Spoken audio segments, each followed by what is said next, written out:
نحمده ونصلي على رسوله الكريم اما بعد فاعوذ بالله من الشيطان الرجيم بسم الله الرحمن الرحيم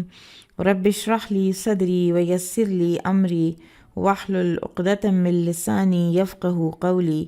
رب زدني علما اللهم فقهنا في الدين اللهم اني اسألك ايمانا لا يرتد ونعيما لا ينفد ومرافقة محمد صلی اللہ علیہ وسلم فی اعلیٰ جنت الخلد آمین یا رب العالمین۔ انشاءاللہ آج ہم صحیح بخاری ہی کریں گے، علوم القرآن کی آج کلاس نہیں ہوگی۔ بابن کیف یعرض الاسلام علی الصبی، بچوں پر اسلام کیسے پیش کیا جائے۔ قال حدثنا عبد الله بن محمد قال حدثنا هشام قال اخبرنا معمر عن الزهري اخبرني سالم بن عبد الله عن ابن عمر رضی اللہ عنہما انه اخبره ان عمر انطلق في رهط من اصحاب النبي صلی اللہ علیہ وسلم مع النبي۔ ابن عمر رضی اللہ عنہما سے روایت ہے، انہوں نے بتایا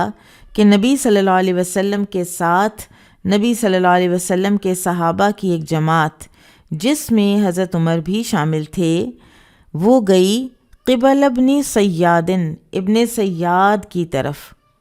حتی وجدہ یلعب مع الغلمان، یہاں تک کہ اس کو پایا کھیلتے ہوئے کچھ لڑکوں کے ساتھ، کچھ بچوں کے ساتھ، عند اتمی بنی مغالۃ، بنو مغالہ کے ٹیلوں کے پاس۔ وقد قارب یومئذ ابن سیاد یحتلم، اور اس دن یعنی ان دوز ڈیز، ان دنوں میں ابن سیاد احتلام کے قریب تھا، بلوغت کے قریب تھا۔ فلم یشعر حتی ضرب النبی صلی اللہ علیہ وسلم ظہرہ بیدہ، تو اسے آپ صلی اللہ علیہ وسلم کی آمد کا کچھ علم نہ ہوا یہاں تک کہ نبی صلی اللہ علیہ وسلم نے اپنا دست مبارک اس کی پشت پر مارا۔ ثم قال النبی صلی اللہ علیہ وسلم، پھر فرمایا نبی صلی اللہ علیہ وسلم نے، اتشہد انی رسول اللہ، کیا تم گواہی دیتے ہو کہ میں اللہ کا رسول ہوں؟ فنظر الیہ ابن سیاد فقال، ابن سیاد نے آپ صلی اللہ علیہ وسلم کی طرف دیکھا اور کہا، اشہد انک رسول الامیین، میں گواہی دیتا ہوں کہ آپ امیوں کے، یعنی جیسے یہ یہود جو ہیں یہ اہل عرب کو اپنے مقابلے میں امی کہتے تھے، تو آپ امیوں کے، ان پڑھوں کے رسول ہیں۔ فقال ابن سیاد للنبی، تو پھر ابن سیاد نے نبی صلی اللہ علیہ وسلم سے کہا، اتشہد انی رسول اللہ، کیا آپ گواہی دیتے ہیں کہ میں بھی اللہ کا رسول ہوں؟ قال لہ النبی صلی اللہ علیہ وسلم، تو اس سے فرمایا نبی صلی اللہ علیہ وسلم نے،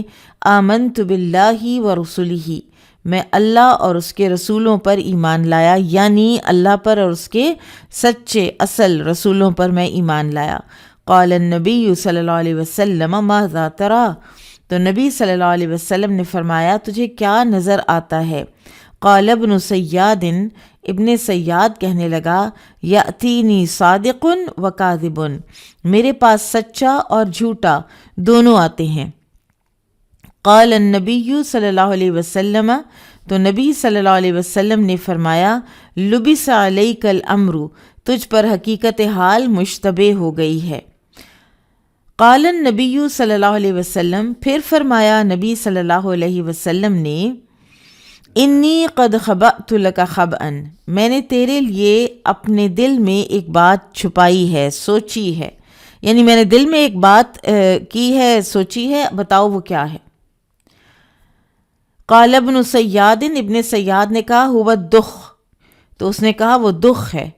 قال النبی صلی اللہ علیہ وسلم، نبی صلی اللہ علیہ وسلم نے فرمایا، اخسأ، دفع ہو جا، دور ہو جا، فلن تعدو قدرک، اور تو اپنی حیثیت سے آگے نہیں بڑھے گا۔ قال عمر، تو عمر رضی اللہ عنہ نے عرض کی، یا رسول اللہ، اے اللہ کے رسول، اذن لی فیہ، مجھے اس کے بارے میں اجازت دیجیے، اضرب عنقہ، میں اس کی گردن مار دوں۔ قال النبی صلی اللہ علیہ وسلم، فرمایا نبی صلی اللہ علیہ وسلم نے، ان یکن ہوا فلن تسلط علیہ، اگر یہ وہی ہے یعنی دجال ہے تو تم اس پر ہرگز مسلط نہیں ہو سکو گے، وَإِن لَمْ يَكُنْ هُوَ، اور اگر یہ وہ نہیں ہے، فَلَا خَيْرَ لَكَ فِي قَتْلِهِ، تو اس کو قتل کرنے میں تمہیں کوئی فائدہ نہیں ہونا۔ قال ابن عمر، ابن عمر کہتے ہیں رضی اللہ عنہما، انطلق النبی صلی اللہ علیہ وسلم، چلے نبی صلی اللہ علیہ وسلم، تشریف لے گئے نبی صلی اللہ علیہ وسلم، وابی بن کعب، اور ابی بن کعب رضی اللہ عنہ، یأتیان النخل، وہ ایک کھجور کے باغ میں سے یعنی نخلستان میں اس میں تشریف لائے، الذی فیہ ابن سیاد، وہ جس میں ابن سیاد موجود تھا، حتی اذا دخل النخل، یہاں تک کہ جب آپ صلی اللہ علیہ وسلم داخل ہوئے نخلستان میں، کھجوروں کے باغ میں، تفق النبی صلی اللہ علیہ وسلم، لگے نبی صلی اللہ علیہ وسلم، یتقی بجذوع النخل، پیچھے آڑ لینے درختوں کے تنوں کی، یعنی تاکہ یہ دیکھ نہ لے اور میں اس کے سر پر ایسے پہنچوں کہ اس کو پتہ نہ چلے کہ ہم آ رہے ہیں۔ وَهُوَ يَخْتِلُ أَن يَسْمَعَ مِنْ ابْنِ سَيَّادٍ شَيْئًا، اور آپ صلی اللہ علیہ وسلم کوشش فرما رہے تھے کہ ابن سیاد کی کوئی باتیں سن لیں، قبل ان یراہ، اس سے پہلے کہ ابن سیاد آپ کو دیکھے۔ وابن سیاد، اور ابن سیاد، متجع، وہ لیٹا ہوا تھا اس وقت، علی فراشہ، اپنے بستر پر، فی قطیفۃ لہ، اپنی ایک چادر اوڑھے ہوئے،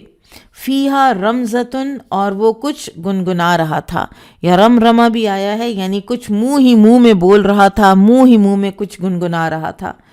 فرأت ام ابن سیاد النبی صلی اللہ علیہ وسلم، تو ایسے میں دیکھ لیا ام ابن سیاد نے نبی صلی اللہ علیہ وسلم کو، وَهُوَ يَتَّقِي بِجُذُوعِ النَّخْلِ، اور آپ صلی اللہ علیہ وسلم اس وقت درختوں کی آڑ لے کر آگے بڑھ رہے تھے۔ فقالت لابن سیاد، تو اس نے کہا ابن سیاد سے، اے صاف، وہ اپنے بیٹے کو جیسے پیار سے مائیں کہتی ہیں تو اس نے کہا اے صاف، وَهُوَ اسمہ، یہ اس کا نام تھا۔ فصار ابن سیاد فقال النبی صلی اللہ علیہ وسلم،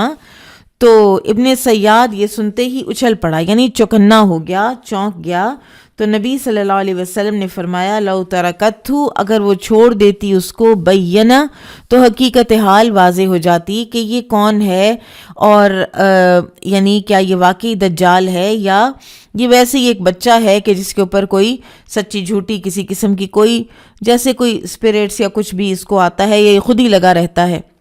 اب وہ جو نام نبی صلی اللہ علیہ وسلم نے دل میں سوچا تھا وہ دخان تھا، تو دخ تک تو وہ پہنچ گیا تھا نا، یعنی وہ جیسے ہوتا ہے نا کہ یہ جو عامل ہوتے ہیں ان کے پاس کوئی نہ کوئی ایسے جنات ہوتے ہیں کہ جو جھوٹی سچی کچھ خبریں لا کر دے دیتے ہیں اور وہ اس میں 100 جھوٹ ملا لیتے ہیں، اور ایک جاہل انسان یا کمزور عقیدے کا انسان یہ سمجھتا ہے کہ باقی سب باتیں بھی ان کی سچ ہی ہوں گی۔ وقال سالم، اور سالم نے کہا، قال ابن عمر، ابن عمر کہتے ہیں، یہ سالم جو ہیں یہ ابن عمر کے بیٹے ہیں، سالم بن عبداللہ بن عمر۔ ثم قام النبی صلی اللہ علیہ وسلم، پھر کھڑے ہوئے نبی صلی اللہ علیہ وسلم، فی الناسی، لوگوں میں، فاثنى علی اللہ، تو اللہ سبحانہ وتعالیٰ کی ثنا بیان کی، بما هو اہلہ، جو اس کے شایان شان ہے۔ ثم ذکر الدجال، پھر آپ صلی اللہ علیہ وسلم نے دجال کا ذکر کیا، فقال، پھر فرمایا، انی انذرکموہ، کہ آپ صلی اللہ علیہ وسلم نے فرمایا کہ میں تمہیں دجال سے خبردار کرتا ہوں، ڈراتا ہوں۔ وما من نبی، اور کوئی بھی نبی ایسا نہیں گزرا، الا قد انذر قومہ، مگر یہ کہ اس نے اپنی قوم کو دجال سے ڈرایا ہے۔ لقد انذرہ نوح قومہ، بے شک نوح علیہ السلام نے بھی اپنی قوم کو دجال سے ڈرایا تھا۔ ولیکن سأقول لکم فیہ قولا، لیکن میں اس کے بارے میں تم لوگوں کو ایک ایسی بات بتاتا ہوں، یعنی ایک ایسی نشانی بتاتا ہوں، لم یقلہ نبی لقومہ، جو کسی نبی نے اپنی امت کو نہیں بتلائی۔ اور اس کی ایک وجہ یہ بھی ہو سکتی ہے کہ اللہ تعالیٰ کو ہمیشہ سے پتہ تھا کہ ظاہر ہے اللہ تعالیٰ کا فیصلہ تھا اور اللہ تعالیٰ کے علم میں ہمیشہ ہوتی ہے بات کہ دجال نے امت مسلمہ میں آنا ہے، نبی صلی اللہ علیہ وسلم کی امت میں اس زمانے میں اس کا خروج ہونا ہے، اس زمانے کے یہود میں اس نے نکلنا ہے۔ تو اس لیے زیادہ کلیئرٹی کے ساتھ اس کی کچھ فزیکل نشانیاں بتا دی گئیں جو پچھلے انبیاء کرام نے نہیں بتائیں۔ تعلمون انہ اعور، تمہیں علم ہونا چاہیے کہ دجال کانا ہے، وَأَنَّ اللَّهَ لَيْسَ بِأَعْوَرٍ، جبکہ اللہ تعالیٰ کانا نہیں ہے، یک چشم نہیں ہے۔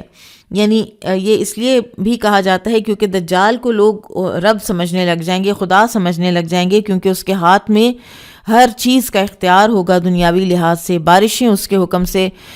برسیں گی اور فصلیں اس کے حکم سے اگیں گی، اور وہ زمین میں ایسے ٹریول کیا کرے گا، تھوڑے سے وقت میں بہت زیادہ ٹریول کر لیا کرے گا۔ یہ ساری صحیح احادیث جو ہیں دجال کے حوالے سے یہ موجود ہیں ذخیرہ احادیث میں۔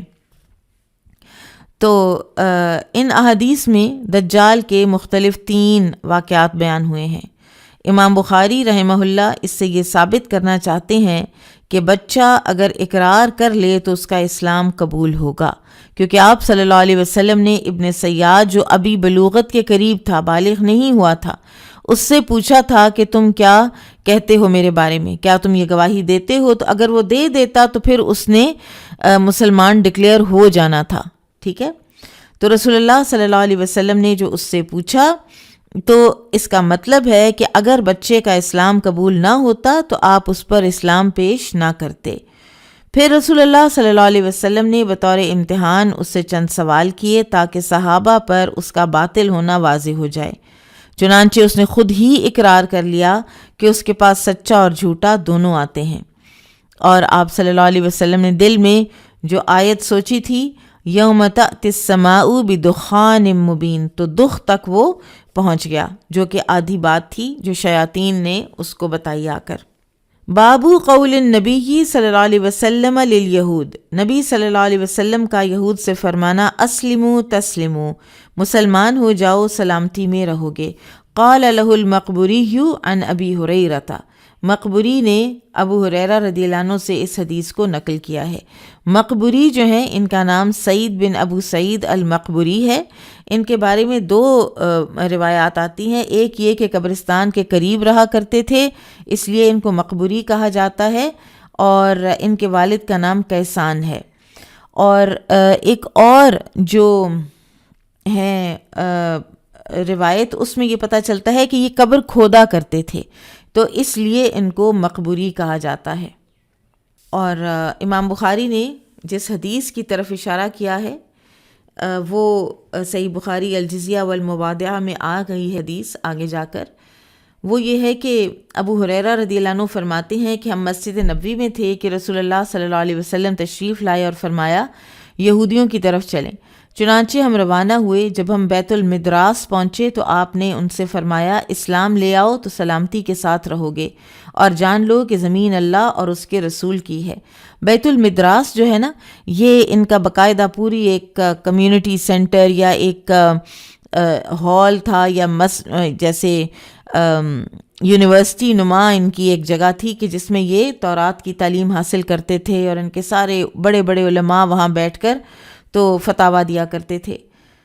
اور سلامتی سے رہنے کا مطلب یہ ہے کہ تمہیں دنیا میں قتل اور جزیے سے نجات مل جائے گی، اور آخرت میں بھی سزا اور آگ میں ہمیشہ رہنے سے رہائی مل جائے گی۔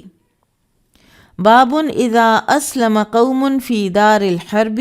ولہم مال وارضون فہی لہم، جب دار الحرب میں کچھ لوگ مسلمان ہو جائیں اور وہاں ان کے مال اور زمین ہو تو وہ زمین انہی کی ہے۔ یہ بہت ہی ایک انصاف پر مبنی اور خیر سگالی پر مبنی یہ ایک اسلام کا حکم ہے کہ مفتوحہ علاقوں میں اگر لوگ مسلمانوں کو دیکھ کر کسی بھی نیت سے، بے شک وہ چاہے وہ اپنا مال بچانے کے لیے ہو رہے ہیں، لیکن اگر وہ بظاہر مسلمان ہو رہے ہیں تو ان کے اسلام کو ویلڈ قرار دیتے ہوئے جو ان کی پراپرٹی ہے وہ پھر مال غنیمت میں نہیں لی جائے گی، وہ ان کو ہی دی جائے گی، چاہے وہ منقولہ ہے غیر منقولہ ہے، ہر قسم کا ان کا جو مال ہے وہ ان کا اپنا ہی رہے گا۔ مسلمانوں نے جہاں کہیں بھی علاقے فتح کیے ہیں، سریا، روم، ایران وغیرہ، وہاں پر یہی ان کا طریقہ رہا ہے۔ پھر قال حدثنا محمود قال اخبرنا عبد الرزاق قال اخبرنا معمر عن الزهري عن علي بن حسين عن عمرو بن عثمان بن عفان عن اسامة بن زید قال قلت یا رسول اللہ۔ اسامہ بن زید رضی اللہ عنہ سے روایت ہے، وہ کہتے ہیں میں نے کہا اے اللہ کے رسول، این تنزل غدن، کل آپ کہاں اتریں گے، کہاں قیام کریں گے یا رسول اللہ؟ فی حجتہ، ان کے حج کے سفر میں۔ یہ پوچھا، قال، تو آپ نے فرمایا وہل ترک لنا عقیل منزلا، کیا عقیل نے ہمارے لیے کوئی مکان چھوڑا ہے؟ عقیل چچا کے بیٹے ہیں، عقیل بن ابی طالب حضرت علی کے سگے بھائی ہیں، اور یہ بعد میں مسلمان ہوئے ہیں۔ تو جب مسلمان ہجرت کر کے مکہ سے مدینہ آ گئے، نبی صلی اللہ علیہ وسلم بھی تشریف لے آئے، تو پیچھے عقیل ہی کے پاس تھا جو کچھ، وہی وارث بنے، اور پھر اس کے بعد جب وہ مسلمان ہوئے تو پھر وہ انہی کو ہر چیز دے دی گئی۔ ثم قال، پھر آپ نے فرمایا نحن نازلون غدا بخیف بنی کنانۃ المحصب حیث قاسمت قریش علی الکفر۔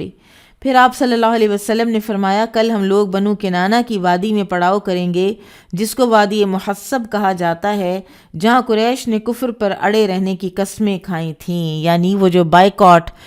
کی جو ٹریٹی سائن کی تھی بیٹھ کر، وہ وہاں پر کی تھی۔ تو نبی صلی اللہ علیہ وسلم نے فرمایا کہ آج ہم وہیں جا کر اپنا پڑاؤ کریں گے۔ سبحان اللہ۔ وَذَلِكَ أَنَّ بَنِي كِنَانَةَ، اور یہ اس لیے کہ بنو کنانہ نے حالفت قریشن، قسم کھائی تھی قریش کے ساتھ، علی بنی ہاشم، بنی ہاشم کے خلاف، اللہ یبایعوہم، کہ نہ وہ ان کے ساتھ کوئی خرید و فروخت کریں گے، یعنی بنو ہاشم کے ساتھ، ولا یؤوہم، اور نہ ہی وہ انہیں پناہ دیں گے، نہ ہی رہنے کی جگہ دیں گے، کہ قریش اگر ان کو مکہ سے نکالتے ہیں تو بنو کنانہ بنو ہاشم کو جگہ نہیں دیں گے، جس کی وجہ سے شیب ابی طالب میں یہ لوگ 3 سال رہے، اور یہاں اس جگہ پر یہ پیکٹ سائن ہوا تھا، اور وہاں پر نبی صلی اللہ علیہ وسلم نے پڑاؤ کیا۔ قال الزہری، زہری کہتے ہیں والخیف الوادی، خیف کے معنی وادی کے ہیں۔ تو ابو طالب کے 2 بیٹے علی رضی اللہ عنہ اور جعفر رضی اللہ عنہ مسلمان ہونے کی وجہ سے جائیداد کے وارث نہیں بن سکے تھے۔ عقیل اور طالب کافر تھے، ہجرت کے بعد سارا مال ان کو مل گیا، پھر یہ بھی مسلمان ہو گئے۔ اسلام لانے سے پہلے ساری جائیداد اور مکانات انہوں نے فروخت کر دیے تھے، تو رسول اللہ صلی اللہ علیہ وسلم نے فتح مکہ کے بعد بھی ان مکانات اور جائیداد کی خرید و فروخت قائم رکھی، اور عقیل کی ملکیت تسلیم کر لی۔ یہ نہیں فرمایا کہ اس میں تو ہمارا بھی حصہ تھا، تو عقیل نے کیسے سارا کچھ لے لیا۔ قال حدثنا اسماعیل قال حدثنی مالک عن زید بن اسلم عن ابیہ ان عمر بن الخطاب رضی اللہ عنہ استعمل مولا له یدعا ہنیا عن الحما۔ عمر رضی اللہ عنہ سے روایت ہے، انہوں نے ہنی نامی اپنے آزاد کردہ غلام کو سرکاری چراگاہ پر حاکم بنایا، اور فرمایا فقال، اور فرمایا یا ہنیو، اے ہنی، ادمم جناحک عن المسلمین، مسلمانوں سے اپنے ہاتھ روکے رکھنا، یعنی ان کے اوپر کوئی ظلم مت کرنا، واتقی دعوت المسلمین، اور مسلمانوں کی بد دعا سے بچنا، فإن دعوت المظلوم مستجابۃ، کیونکہ مظلوم کی بد دعا قبول ہوتی ہے، وادخل رب السریمۃ، اور اس چراگاہ میں تھوڑے اونٹ اور تھوڑی بکریاں رکھنے والوں کو اجازت دینا، ورب الغنیمۃ، سریمہ غنیمہ یعنی تھوڑے سے اونٹ یا تھوڑی سی بکریاں جن کے پاس ہیں، تو ان کو کہنا کہ سرکاری چراگاہ میں سے آ کے تم چرا لو۔ جب ساری آپ پڑھیں گے تو آپ کو کلیئر ہوگا کہ کس طرح حضرت عمر کو فکر ہوتی تھی اپنے جو ہے ریاست اس کے غربا کی، جن کے پاس تھوڑے ہیں جانور، تو ان کو سرکاری چراگاہ میں چروانے کی اجازت دے دینا۔ وَإِيَّايَ وَنَعَمَ بْنِ عَوْفٍ وَنَعْمَ بْنِ عَفَّانٍ، لیکن عبد الرحمن بن عوف اور عثمان بن عفان کے مویشیوں کو اندر مت آنے دینا، کیونکہ یہ غنی لوگ تھے، یہ خود سسٹین کر سکتے تھے، یہ خود چارے کا بندوبست کر سکتے تھے۔ فَإِنَّهُمَا، حضرت عمر پھر فرماتے ہیں کہ بے شک یہ دونوں، ان تہلک ماشیتہما،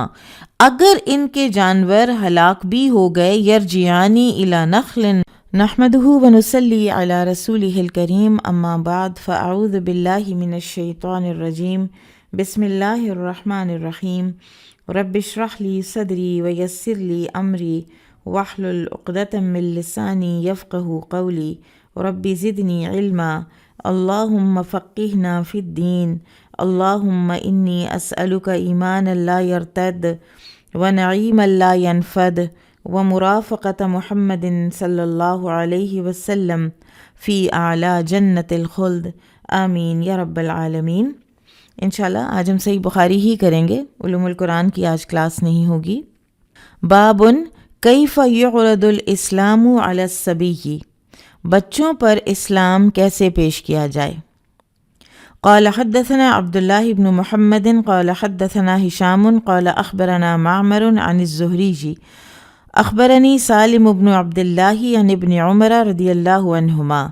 انه اخبره ان عمر انطلق في رهط من اصحاب النبي صلى الله عليه وسلم مع النبي۔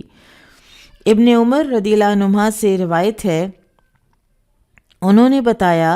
کہ نبی صلی اللہ علیہ وسلم کے ساتھ نبی صلی اللہ علیہ وسلم کے صحابہ کی ایک جماعت، جس میں حضرت عمر بھی شامل تھے،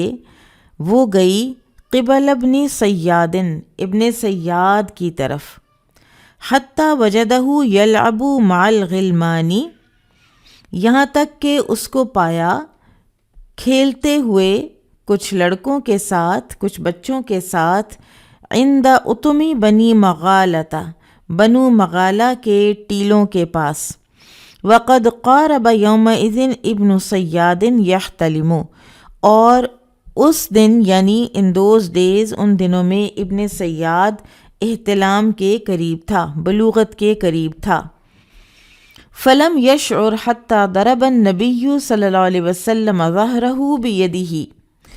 تو اسے آپ صلی اللہ علیہ وسلم کی آمد کا کچھ علم نہ ہوا، یہاں تک کہ نبی صلی اللہ علیہ وسلم نے اپنا دست مبارک اس کی پشت پر مارا۔ ثم قال النبی صلی اللہ علیہ وسلم، پھر فرمایا نبی صلی اللہ علیہ وسلم نے، اتشہد انی رسول اللہ، کیا تم گواہی دیتے ہو کہ میں اللہ کا رسول ہوں؟ فنظر الیہ ابن سیاد فقال، ابن سیاد نے آپ صلی اللہ علیہ وسلم کی طرف دیکھا اور کہا، اشہد انک رسول الامیین، میں گواہی دیتا ہوں کہ آپ امیوں کے، یعنی جیسے یہ یہود جو ہیں یہ اہل عرب کو اپنے مقابلے میں امی کہتے تھے، تو آپ امیوں کے، ان پڑھوں کے رسول ہیں۔ فقال ابن سیاد لنبی، تو پھر ابن سیاد نے نبی صلی اللہ علیہ وسلم سے کہا، اتشہد انی رسول اللہ، کیا آپ گواہی دیتے ہیں کہ میں بھی اللہ کا رسول ہوں؟ قال لہ النبی صلی اللہ علیہ وسلم، تو اس سے فرمایا نبی صلی اللہ علیہ وسلم نے، آمنت باللہ ورسلہ، میں اللہ اور اس کے رسولوں پر ایمان لایا، یعنی اللہ پر اور اس کے سچے اصل رسولوں پر میں ایمان لایا۔ قال النبی صلی اللہ علیہ وسلم ماذا تری، تو نبی صلی اللہ علیہ وسلم نے فرمایا تجھے کیا نظر آتا ہے؟ قال ابن سیاد، ابن سیاد کہنے لگا، یأتینی صادق و کاذب، میرے پاس سچا اور جھوٹا دونوں آتے ہیں۔ قال النبی صلی اللہ علیہ وسلم، تو نبی صلی اللہ علیہ وسلم نے فرمایا، لبس علیک الامر، تجھ پر حقیقت حال مشتبہ ہو گئی ہے۔ قال النبی صلی اللہ علیہ وسلم، پھر فرمایا نبی صلی اللہ علیہ وسلم نے، انی قد خبأت لک خبأ، میں نے تیرے لیے اپنے دل میں ایک بات چھپائی ہے، سوچی ہے، یعنی میں نے دل میں ایک بات کی ہے، سوچی ہے، بتاؤ وہ کیا ہے۔ قال ابن سیاد، ابن سیاد نے کہا، ہوا الدخ، تو اس نے کہا وہ دخ ہے۔ قال النبی صلی اللہ علیہ وسلم، نبی صلی اللہ علیہ وسلم نے فرمایا، اخسأ، دفع ہو جا، دور ہو جا، فلن تعدو قدرک، اور تو اپنی حیثیت سے آگے نہیں بڑھے گا۔ قال عمر تو عمر رضی اللہ عنہ نے عرض کی یا رسول اللہ، اے اللہ کے رسول، اذن لی فیہ، مجھے اس کے بارے میں اجازت دیجیے، اضرب عنقہ، میں اس کی گردن مار دوں۔ قال النبی صلی اللہ علیہ وسلم، فرمایا نبی صلی اللہ علیہ وسلم نے، ان یکن ہوا فلن تسلط علیہ، اگر یہ وہی ہے یعنی دجال ہے تو تم اس پر ہرگز مسلط نہیں ہو سکو گے، وَإِن لَمْ يَكُنْ ہوا، اور اگر یہ وہ نہیں ہے، فلا خیر لک فی قتلہ، تو اس کو قتل کرنے میں تمہیں کوئی فائدہ نہیں ہونا۔ قال ابن عمر، ابن عمر کہتے ہیں رضی اللہ عنہما، انطلق النبی صلی اللہ علیہ وسلم، چلے نبی صلی اللہ علیہ وسلم، تشریف لے گئے نبی صلی اللہ علیہ وسلم، وابی بن کعب، اور ابی بن کعب رضی اللہ عنہ، یاتیان النخل،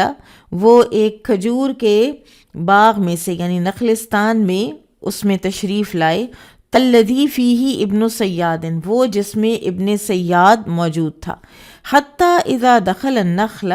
یہاں تک کہ جب آپ صلی اللہ علیہ وسلم داخل ہوئے نخلستان میں، کھجوروں کے باغ میں، تفق النبی صلی اللہ علیہ وسلم، لگے نبی صلی اللہ علیہ وسلم، یتقی بجذوع النخل، پیچھے آڑ لینے درختوں کے تنوں کی، یعنی تاکہ یہ دیکھ نہ لے اور میں اس کے سر پر ایسے پہنچوں کہ اس کو پتہ نہ چلے کہ ہم آ رہے ہیں۔ وَهُوَ يَخْتِلُ أَن يَسْمَعَ مِنْ ابْنِ سَيَّادٍ شَيْئًا، اور آپ صلی اللہ علیہ وسلم کوشش فرما رہے تھے کہ ابن سیاد کی کوئی باتیں سن لیں، قبل ان یراہ، اس سے پہلے کہ ابن سیاد آپ کو دیکھے۔ وابن سیاد، اور ابن سیاد، متجعن، وہ لیٹا ہوا تھا اس وقت، علی فراشہ، اپنے بستر پر، فی قطیفۃ لہ، اپنی ایک چادر اوڑھے ہوئے، فیہا رمزتن، اور وہ کچھ گنگنا رہا تھا، یا رمرمہ بھی آیا ہے یعنی کچھ منہ میں بول رہا تھا، منہ میں کچھ گنگنا رہا تھا۔ فرأت ام ابن سیاد النبی صلی اللہ علیہ وسلم، تو ایسے میں دیکھ لیا ابن سیاد نے نبی صلی اللہ علیہ وسلم کو، وَهُوَ يَتَّقِي بِجُذُوعِ النَّخْلِ، اور آپ صلی اللہ علیہ وسلم اس وقت درختوں کی آڑ لے کر آگے بڑھ رہے تھے۔ فقالت لابن سیاد، تو اس نے کہا ابن سیاد سے، اے صاف، وہ اپنے بیٹے کو جیسے پیار سے مائیں کہتی ہیں، تو اس نے کہا اے صاف، وہو اسمہ، یہ اس کا نام تھا۔ فثار ابن سیاد فقال النبی صلی اللہ علیہ وسلم، تو ابن سیاد یہ سنتے ہی اچھل پڑا یعنی چوکنا ہو گیا، چونک گیا، تو نبی صلی اللہ علیہ وسلم نے فرمایا، لو ترکتہ، اگر وہ چھوڑ دیتی اس کو، بینہ، تو حقیقت حال واضح ہو جاتی کہ یہ کون ہے، اور یعنی کیا یہ واقعی دجال ہے یا یہ ویسے ہی ایک بچہ ہے کہ جس کے اوپر کوئی سچی جھوٹی کسی قسم کی کوئی جیسے کوئی اسپرٹس یا کچھ بھی اس کو آتا ہے یا یہ خود ہی لگا رہتا ہے۔ اب وہ جو نام نبی صلی اللہ علیہ وسلم نے دل میں سوچا تھا وہ دخان تھا، تو دخ تک تو وہ پہنچ گیا تھا نا، یعنی وہ جیسے ہوتا ہے نا کہ یہ جو عامل ہوتے ہیں ان کے پاس کوئی نہ کوئی ایسے جنات ہوتے ہیں کہ جو جھوٹی سچی کچھ خبریں لا کر دے دیتے ہیں اور وہ اس میں 100 جھوٹ ملا لیتے ہیں، اور ایک جاہل انسان یا کمزور عقیدے کا انسان یہ سمجھتا ہے کہ باقی سب باتیں بھی ان کی سچ ہی ہوں گی۔ وقال سالم، اور سالم نے کہا، قال ابن عمر، ابن عمر کہتے ہیں، یہ سالم جو ہیں یہ ابن عمر کے بیٹے ہیں، سالم بن عبداللہ بن عمر۔ ثم قام النبی صلی اللہ علیہ وسلم، پھر کھڑے ہوئے نبی صلی اللہ علیہ وسلم، فی الناسی، لوگوں میں، فاثنى علی اللہ، تو اللہ سبحانہ وتعالیٰ کی ثنا بیان کی، بما هو اہلہ، جو اس کے شایان شان ہے۔ ثم ذکر الدجال، پھر آپ صلی اللہ علیہ وسلم نے دجال کا ذکر کیا، فقال، پھر فرمایا، انی انذرکموہ، کہ آپ صلی اللہ علیہ وسلم نے فرمایا کہ میں تمہیں دجال سے خبردار کرتا ہوں، ڈراتا ہوں۔ وما من نبی، اور کوئی بھی نبی ایسا نہیں گزرا، الا قد انذر قومہ، مگر یہ کہ اس نے اپنی قوم کو دجال سے ڈرایا ہے۔ لقد انذرہ نوح قومہ، بے شک نوح علیہ السلام نے بھی اپنی قوم کو دجال سے ڈرایا تھا۔ ولیکن سأقول لکم فیہ قولا، لیکن میں اس کے بارے میں تم لوگوں کو ایک ایسی بات بتاتا ہوں، یعنی ایک ایسی نشانی بتاتا ہوں، لم یقلہ نبی لقومہ، جو کسی نبی نے اپنی امت کو نہیں بتلائی۔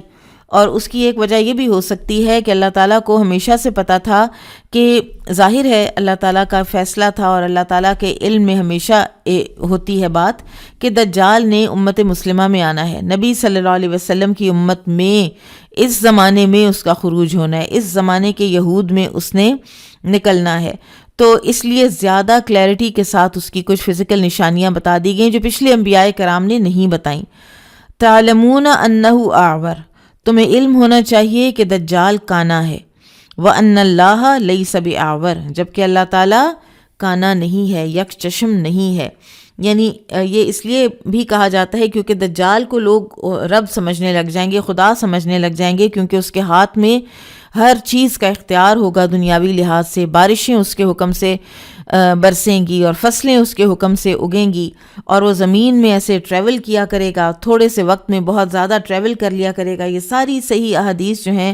دجال کے حوالے سے یہ موجود ہیں ذخیرہ احادیث میں۔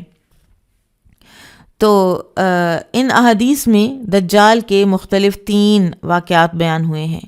امام بخاری رحمہ اللہ اس سے یہ ثابت کرنا چاہتے ہیں کہ بچہ اگر اقرار کر لے تو اس کا اسلام قبول ہوگا، کیونکہ آپ صلی اللہ علیہ وسلم نے ابن سیاد جو ابھی بلوغت کے قریب تھا، بالغ نہیں ہوا تھا،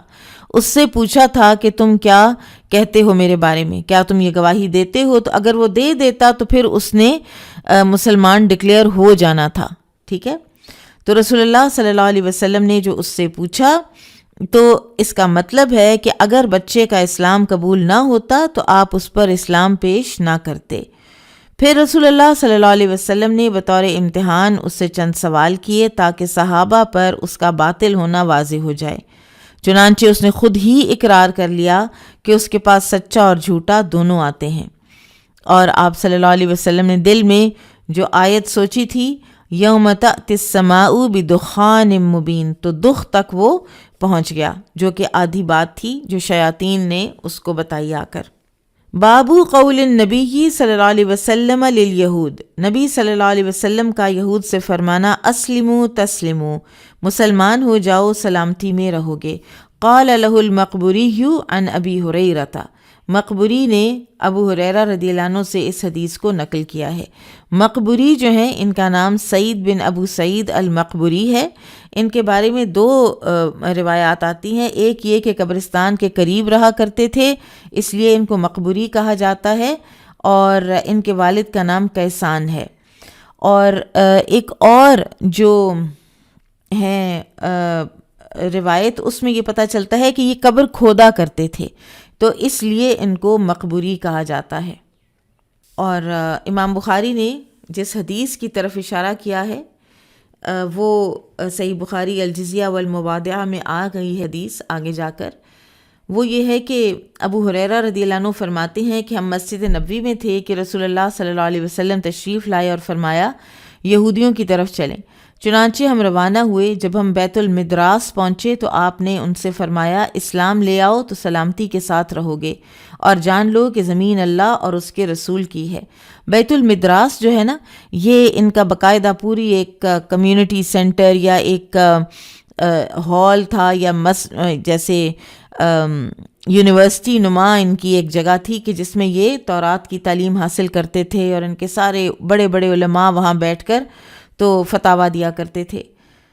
اور سلامتی سے رہنے کا مطلب یہ ہے کہ تمہیں دنیا میں قتل اور جزیے سے نجات مل جائے گی، اور آخرت میں بھی سزا اور آگ میں ہمیشہ رہنے سے رہائی مل جائے گی۔ باب اذا اسلم قوم فی دار الحرب ولہم مال وارضون فہی لہم، جب دار الحرب میں کچھ لوگ مسلمان ہو جائیں اور وہاں ان کے مال اور زمین ہو تو وہ زمین انہی کی ہے۔ یہ بہت ہی ایک انصاف پر مبنی اور خیر سگالی پر مبنی یہ ایک اسلام کا حکم ہے کہ مفتوحہ علاقوں میں اگر لوگ مسلمانوں کو دیکھ کر کسی بھی نیت سے، بے شک وہ چاہے وہ اپنا مال بچانے کے لیے ہو رہے ہیں، لیکن اگر وہ بظاہر مسلمان ہو رہے ہیں تو ان کے اسلام کو ویلڈ قرار دیتے ہوئے جو ان کی پراپرٹی ہے وہ پھر مال غنیمت میں نہیں لی جائے گی، وہ ان کو ہی دی جائے گی، چاہے وہ منقولہ ہے غیر منقولہ ہے، ہر قسم کا ان کا جو مال ہے وہ ان کا اپنا ہی رہے گا۔ مسلمانوں نے جہاں کہیں بھی علاقے فتح کیے ہیں، سیریا، روم، ایران وغیرہ، وہاں پر یہی ان کا طریقہ رہا ہے۔ پھر قال حدثنا محمود قال اخبرنا عبد الرزاق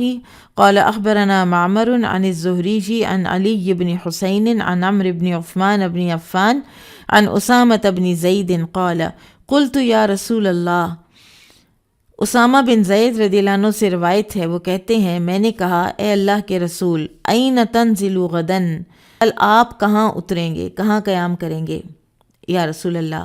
فی حجتہ، ان کے حج کے سفر میں، یہ پوچھا۔ قال، تو آپ نے فرمایا وہل ترک لنا عقیل منزلا،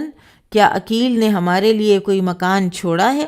عقیل چچا کے بیٹے ہیں، عقیل بن ابی طالب حضرت علی کے سگے بھائی ہیں، اور یہ بعد میں مسلمان ہوئے ہیں۔ تو جب مسلمان ہجرت کر کے مکہ سے مدینہ آ گئے، نبی صلی اللہ علیہ وسلم بھی تشریف لے آئے، تو پیچھے عقیل ہی کے پاس تھا جو کچھ، وہی وارث بنے، اور پھر اس کے بعد جب وہ مسلمان ہوئے تو پھر وہ انہی کو ہر چیز دے دی گئی۔ ثم قال، پھر آپ نے فرمایا نحن نازلون غدا بخیف بنی کنانۃ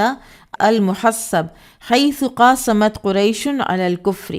پھر آپ صلی اللہ علیہ وسلم نے فرمایا کل ہم لوگ بنو کنانہ کی وادی میں پڑاؤ کریں گے، جس کو وادی محصب کہا جاتا ہے، جہاں قریش نے کفر پر اڑے رہنے کی قسمیں کھائی تھیں، یعنی وہ جو بائیکاٹ کی جو ٹریٹی سائن کی تھی بیٹھ کر، وہ وہاں پر کی تھی۔ تو نبی صلی اللہ علیہ وسلم نے فرمایا کہ آج ہم وہیں جا کر اپنا پڑاؤ کریں گے۔ سبحان اللہ۔ وذالک ان بنی کنانۃ، اور یہ اس لیے کہ بنو کنانہ نے حالفت قریشن، قسم کھائی تھی قریش کے ساتھ،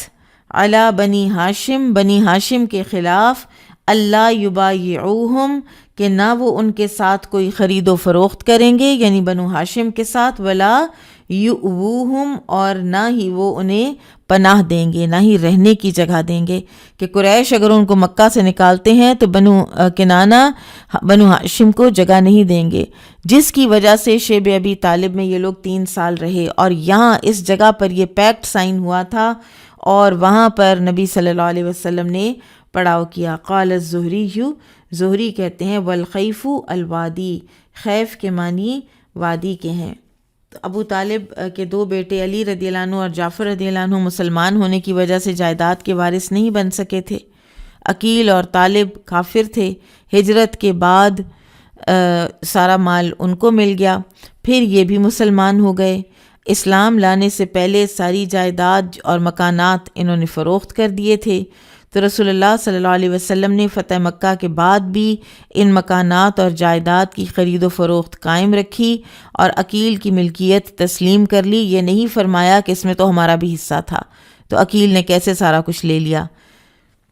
قال حدثنا اسماعیل قال حدثنی مالک عن زید بن اسلم عن ابیہ ان عمر بن الخطاب رضی اللہ عنہ استعمل مولا له یدعا ہنیا عن الحما۔ عمر رضی اللہ عنہ سے روایت ہے، انہوں نے ہنی نامی اپنے آزاد کردہ غلام کو سرکاری چراگاہ پر حاکم بنایا، اور فرمایا فقال، اور فرمایا یا ہنیو، اے ہنی، ادمم جناحک عن المسلمین، مسلمانوں سے اپنے ہاتھ روکے رکھنا، یعنی ان کے اوپر کوئی ظلم مت کرنا، واتقی دعوت المسلمین، اور مسلمانوں کی بد دعا سے بچنا، فإن دعوت المظلوم مستجابۃ، کیونکہ مظلوم کی بد دعا قبول ہوتی ہے، وادخل رب السریمۃ، اور اس چراگاہ میں تھوڑے اونٹ اور تھوڑی بکریاں رکھنے والوں کو اجازت دینا، ورب الغنیمۃ، سریمہ غنیمہ یعنی تھوڑے سے اونٹ یا تھوڑی سی بکریاں جن کے پاس ہیں، تو ان کو کہنا کہ سرکاری چراگاہ میں سے آ کے تم چرا لو۔ جب ساری آپ پڑھیں گے تو آپ کو کلیئر ہوگا کہ کس طرح حضرت عمر کو فکر ہوتی تھی اپنے جو ہے ریاست اس کے غربا کی، جن کے پاس تھوڑے ہیں جانور، تو ان کو سرکاری چراگاہ میں چروانے کی اجازت دے دینا۔ وَإِيَّايَ وَنَعَمَ بْنِ عَوْفٍ وَنَعَمَ بْنِ عَفَّانٍ، لیکن عبد الرحمن بن عوف اور عثمان بن عفان کے مویشیوں کو اندر مت آنے دینا، کیونکہ یہ غنی لوگ تھے، یہ خود سسٹین کر سکتے تھے، یہ خود چارے کا بندوبست کر سکتے تھے۔ فَإِنَّهُمَا، حضرت عمر پھر فرماتے ہیں کہ بے شک یہ دونوں، ان تہلک ماشیتہما، اگر ان کے جانور ہلاک بھی ہو گئے، یرجعانی الی نخل و زرع، تو ان کے پاس تو کھیتیاں بھی ہیں، کھیتی باڑی ہے، نخلستان ہے، تو یہ تو ان کی طرف لوٹ جائیں گے، یعنی یہ اپنا نقصان اور طرح سے پورا کر لیں گے، یہ بینکرپٹ ہو کے نہیں بیٹھ جائیں گے۔ وَإِنَّ رَبَّ السُّرَيْمَةِ وَرَبَّ الْغُنَيْمَةِ، لیکن جو لوگ ہیں مالک تھوڑے اونٹوں کے اور تھوڑی بکریوں کے، ان تہلک ماشیتہما، اگر ان کے یہ جانور ہلاک ہو گئے، یأتنی ببیتہ، تو وہ تو میرے پاس آ جائیں گے اپنے گھروں کو چھوڑ کر اور اپنے بال بچوں کو لے کر، فیقولو، اور وہ کہیں گے، یا امیر المؤمنین، یا امیر المؤمنین، اے امیر المومنین، اے امیر المومنین، یعنی وہ مجھے کہیں گے کہ اب ہم کہاں جائیں، ہم تو بھوکے مر رہے ہیں، افتارکہم انا لا ابا لکا، کہ کیا پھر تیرا باپ نہ رہے، کیا میں انہیں یوں ہی چھوڑ سکتا ہوں؟ یہ ایک طرح کی ڈانٹ تھی کہ تمہیں سمجھ آ رہی ہے نا بات کی، فرملی بتا رہے ہیں، اور یہ عربوں کا ایک طریقہ تھا اس طرح سے بات کرنے کا، تیری ماں تجھے گم پائے، تیرا باپ نہ رہے، سمجھ آ رہی ہے میری بات کی، کہ اگر ان غریب غربا کا جو مال ہے، یعنی جو ان کا جانور ہیں، وہ اگر ہلاک ہو گئے تو یہ تو میرے سر آئیں گے، کہ اب ہمیں کوئی دیجئے، کوئی اور ذریعہ معاش کے جس سے ہم اپنے بچوں کو کھلا پلا سکیں۔ پھر فرمایا فالماء والکلأ، اور پانی اور گھاس، ایسر علیہ، ان کو پرووائیڈ کرنا آسان ہے زیادہ میرے لیے، من الذہب والورق، اس سے زیادہ کہ یہ بینکرپٹ ہو کے میرے پاس آئیں پھر مجھے ان کو سونا اور چاندی دینا پڑے، تو بہتر ہے کہ میں پہلے ہی ان کو پانی اور چارہ دوں، اور ان کے جانور جو ہیں وہ وہاں سے کھائیں پئیں، ان کے لیے آسانی ہو، اور تاکہ یہ اپنے آپ کو سسٹین کر سکیں۔ غریب آدمی سرکاری چراگاہ سے جو متعین کی گئی تھی ویسے جہاد کے گھوڑوں کے لیے، جہاد کے لیے تیار ہونے والے جانوروں کے لیے، لیکن اس میں پھر پرائیویٹلی وہ لوگ جو مساکین ہیں، فقراء ہیں، ان کا جو مال ڈنگر ہے اس کو کھلایا پلایا جا سکتا ہے، کیونکہ اگر ان کا یہ سارے جانور مرا گئے تو پھر وہ امیر المومنین کو کہیں گے، تو امیر المومنین کو انہیں بلکہ زیادہ واپسی دینا پڑے گا، کچھ ان کو کوائنز دینے پڑیں گے، کچھ ان کو رقم دینی پڑے گی، تو یہ بہتر ہے کہ پہلے ہی اس کا بندوبست کر لیا جائے۔ یہ ہوتی ہے فورسائٹ، کہ پہلے سے ہی کچھ ایسے بنا دیے جائیں ضابطے اور طریقے کہ جس سے بڑا نقصان نہ ہو، کہ جس سے پہلے ہی بند باندھ دیا جائے، جب اندیشہ ہو کسی نقصان کا تو کوئی ایسا طریقہ کر لینا کہ اتنا میں ابھی کر دوں تاکہ بعد میں مجھے زیادہ نہ کرنا پڑے۔ وہ کہتے ہیں نا اسٹچ ان ٹائم سیوز 9۔ آپ کی ایک ادھڑی ہے نا شرٹ، اس کی ہیمنگ ادھڑ گئی ہے، تو ایک سٹچ ابھی ادھڑا تھا تو آپ نے وہ سٹچ لگا لیا تو آپ کو ایک ہی لگانا پڑے گا، لیکن اگر آپ نے اس کو یوں ہی چھوڑ دیا تو وہ تو ادھڑتا چلا جائے گا، اور پھر آپ کو 9 سٹچز لگانے پڑیں گے۔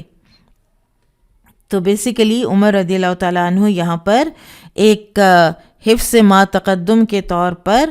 پہلے سے ہی ایک آرگنائز کر رہے ہیں، اور کتنا سوچتے تھے وہ معاشرے کے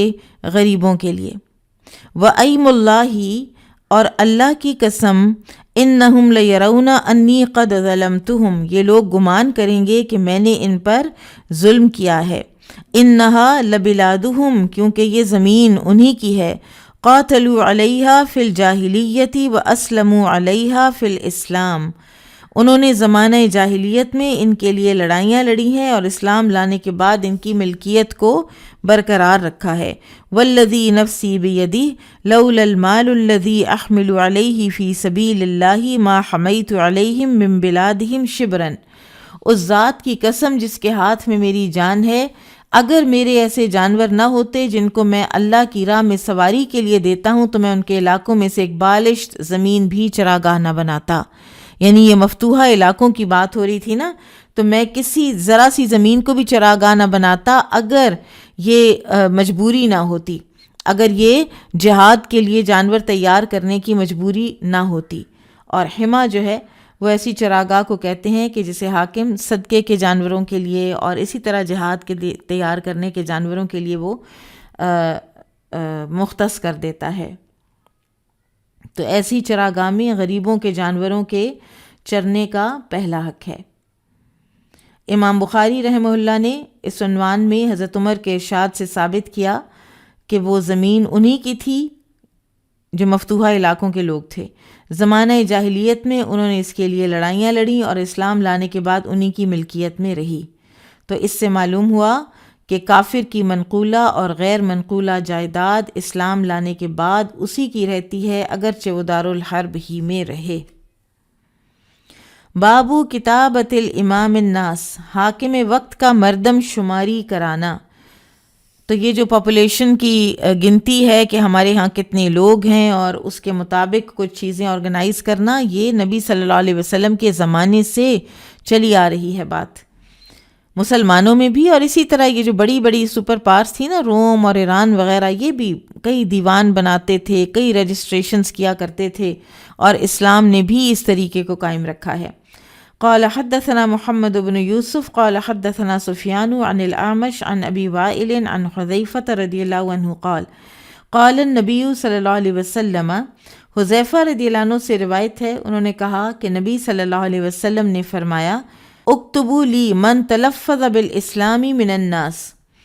لکھو میرے لیے، یعنی شمار کرو میرے لیے، مردم شماری کر کے پیش کرو میرے سامنے وہ تمام لوگ جو کلمہ اسلام پڑھتے ہیں، تلفظ بالاسلام، اسلام کا لفظ بولتے ہیں۔ فَكَتَبْنَا لَهُ 1500 رجل، تو ہم نے شمار کیے آپ صلی اللہ علیہ وسلم کے لیے، یعنی آپ کو بتائے 1500 مردوں کے نام۔ فَقُلْنَا، پھر ہم نے کہا، یعنی اپنے جی میں، نخاف ونحن 1500، کیا ہم اب بھی کافروں سے ڈریں حالانکہ ہم 1500 کی تعداد میں ہیں؟ فَلَقَدْ رَأَيْتُنَا اُبْتُلِينَا حَتَّى إِنَّ الرَّجُلَ لَيُصَلِّي وَحْدَهُ وَهُوَ خَائِفٌ، پھر میں نے اپنی جماعت کو دیکھا کہ ہم اس قدر خوف و ہراس میں مبتلا کر دیے گئے کہ ہم میں سے کوئی مارے خوف کے اکیلا ہی نماز پڑھ لیتا۔ قال حدثنا عبدان عن ابی حمزۃ عن الاعمش فوجدناہم 500، اعمش کی روایت میں ہے کہ ہم نے 500 مسلمانوں کی تعداد لکھی۔ قال ابو معاویہ ما بین 600 الی 700، اور ابو معاویہ کی روایت ہے کہ وہ تعداد 600 سے 700 تک تھی۔ حذیفہ رضی اللہ عنہ نے یہ بات اس وقت کہی جب عثمان رضی اللہ عنہ کی طرف سے ولید بن عقبہ کو کوفہ کا گورنر مقرر کیا گیا۔ وہ نماز پڑھنے میں تاخیر کرتے تھے، تو تقوی شعار لوگ اول وقت میں اکیلے ہی نماز ادا کر لیتے تھے۔ حذیفہ رضی اللہ عنہ کا مطلب یہ تھا کہ رسول اللہ صلی اللہ علیہ وسلم کے عہد مبارک میں تو ہم 1500 ہونے پر نڈر اور بے خوف ہو گئے تھے، اب حالانکہ ہم ہزاروں کی تعداد میں ہیں اس کے باوجود حق بات کہنے سے ڈرتے ہیں، اور بعض تو اکیلے ڈر کے مارے نماز پڑھ لیتے ہیں اور منہ سے بہرحال کچھ نہیں کہتے۔ اور بعض نے یہ لکھا ہے کہ یہ حجاج بن یوسف کا زمانہ بھی ہو سکتا ہے، کیونکہ لگاتار کچھ اس طرح کے خلفاء جو ہیں وہ آتے رہے ہیں کہ جو نماز کو لیٹ کر کے پڑھتے تھے۔ میں بنو امیہ کی ایک وہ پڑھ رہی تھی، تو ایک کوئی تھا شہزادہ یا اس وقت کا جو کوئی خلیفہ تھا، کئی لوگوں کو بڑی تھوڑے تھوڑے وقت کے لیے بھی ملی ہے نا، تو اس کو کوئی لانڈی ملی، ملک یمین ملی جس سے وہ بہت ہی محبت کرتا تھا، تو اس کی خوشی میں عید کے دن اس نے اتنی سیلیبریشنز کیں کہ عید کی نماز پھر نیکسٹ ڈے پڑھائی گئی، اس دن عید کی نماز پڑھائی ہی نہ گئی۔ اب یہاں پر تعداد میں اختلاف کی جو وجہ ہے وہ یہ ہے کہ شاید کئی مقامات پر مردم شماری کی گئی ہو، اور بعض نے یہ بھی کہا ہے کہ 1500 سے مراد مرد، عورتیں اور بچے سب ہیں، 600 سے 700 تک مراد صرف مرد ہیں، 500 سے مراد وہ فوجی جوان ہیں جو میدان میں لڑنے والے تھے، واللہ عالم۔ بہرحال امام بخاری رحمہ اللہ نے اس حدیث کو مردم شماری کے جواز کی دلیل بنایا ہے، جو کہ بالکل درست بات ہے۔ اچھا، یہ کتاب الجہاد و سیر میں احادیث تو بہت ہی خوبصورت ہیں، لیکن ان سے جو ڈرائیو کیا جا رہا ہے بعض اوقات آپ لوگ ہو سکتا ہے کہ اس سے ریلیٹ نہ کر پا رہے ہوں، کیونکہ یہ فتوحات کے زمانے اور جنگوں کے زمانے کے حوالے سے کچھ جو چیزیں ہیں وہ ڈرائیو کی جا رہی ہیں، لیکن پھر بھی ہمیں اپنے لیے بھی اس میں سے بہت کچھ ملتا ہے۔ قال حدثنا ابو نعیم قال حدثنا سفیان عن ابن جریج عن عمرو بن دینار عن ابی معبد عن ابن عباس رضی اللہ عنہما قال جاء رجل الى النبی صلی اللہ علیہ وسلم فقال یا رسول اللہ۔ ابن عباس رضی اللہ عنہما سے روایت ہے، انہوں نے فرمایا کہ ایک آدمی نے نبی صلی اللہ علیہ وسلم کی خدمت میں حاضر ہو کر عرض کیا، یا رسول اللہ، اے اللہ کے رسول، انی کتبت فی غزوتی کذا و کذا وامرأتی حاجہ، میرا نام، یا رسول اللہ صلی اللہ علیہ وسلم، میرا نام فلاں فلاں جنگ میں لکھ دیا گیا ہے، جبکہ میری بیوی حج پر جانے کے لیے تیار ہے۔ قالا، فرمایا، ارجع، لوٹ جاؤ، فحج مع امرأتک، تو حج کرو اپنی بیوی کے ہمراہ۔ اب یہاں پر بارہا پہلے بھی یہ بات ہو چکی ہے، اس میں دو باتیں پتہ چلتی ہیں کہ ایک تو یہ کہ امام بخاری یہاں اب یہ حدیث دوبارہ اس لیے لائے ہیں کہ تاکہ یہ پتہ چلے کہ نام باقاعدہ رجسٹر کیے جاتے تھے کہ فلاں فلاں فلاں ایکسپیڈیشن میں جا رہا ہے، کوئی رینڈم نہیں ہوتا تھا۔ تو اور یہ سارے جو فرض کفایہ کے لیول کے ایکسپیڈیشنز ہیں نا، یہ ان کے حوالے سے بات ہے، فرض عین میں پھر ہر کوئی نکلتا تھا۔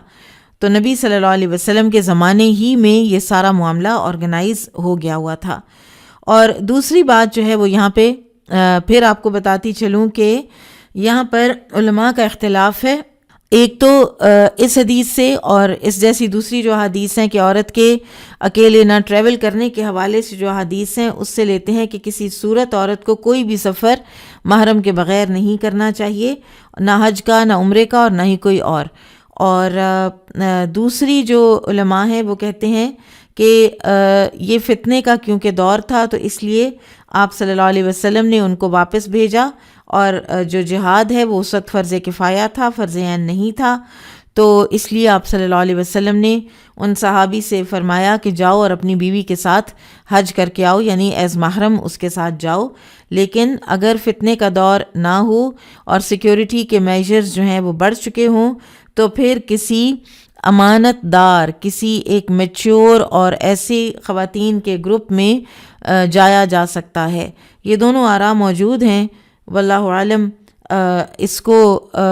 سچویشن ٹو سچویشن بھی شاید دیکھا جا سکتا ہو، لیکن میرا اپنا ذاتی رجحان یہ ہے کہ بہرحال محرم کے بغیر ٹریولنگ کو اوائڈ کرنا چاہیے اور غیر ضروری سفر نہیں کرنے چاہیے۔ شوقیہ حج یا شوقیہ عمرہ جو ہے وہ بھی سوچ سمجھ کر جانا چاہیے بغیر محرم کے۔ تو بہتر ہے کہ چلیں ایٹ لیسٹ آپ کے کوئی بچے آپ کے ساتھ ہوں، چاہے وہ مجھے تو ایسے لگتا ہے کہ چاہے وہ بلوغت کو نہ بھی پہنچے ہوں۔ فار ایگزامپل اگر بلوغت کی ایج 15 سال ہے اسلام میں اور ویسے جو ہے وہ 18 سال کا بچہ ایڈلٹ ڈکلیئر ہوتا ہے، تو اگر آپ کا 15 سال کا بچہ بھی آپ کے ساتھ ہے تو even then it is okay, تو انشاءاللہ۔ لیکن یہ ہے کہ اس چیز کو ہیبٹ نہیں بنانا چاہیے، کسی بھی وقت کوئی بھی ایشو کریٹ ہو سکتا ہے، کوئی بھی ایسا جو ہے وہ مشکل درپیش آ سکتی ہے۔ ان اللہ لا یؤید الدین بالرجل الفاجر، اللہ تعالیٰ کبھی فاسق و فاجر کے ذریعے سے دین کی مدد کرتا ہے۔ یہ بھی بڑی ہی زبردست بات ہے جس سے ہم سب اپنے اپنے دماغ جو ہیں وہ واپس زمین پر لے آئیں، جو یہ سمجھے بیٹھے ہیں کہ ہم شاید اللہ کے دین کی کوئی بہت بڑی خدمت کر رہے ہیں اور ہم اس دین کی ضرورت ہے، نعوذ باللہ۔ اللہ تعالیٰ نے مدد لینی ہے تو پھر فاسق و فاجر سے بھی لے لیتا ہے اور اس کے بعد اس کو جہنم واصل کر دیتا ہے۔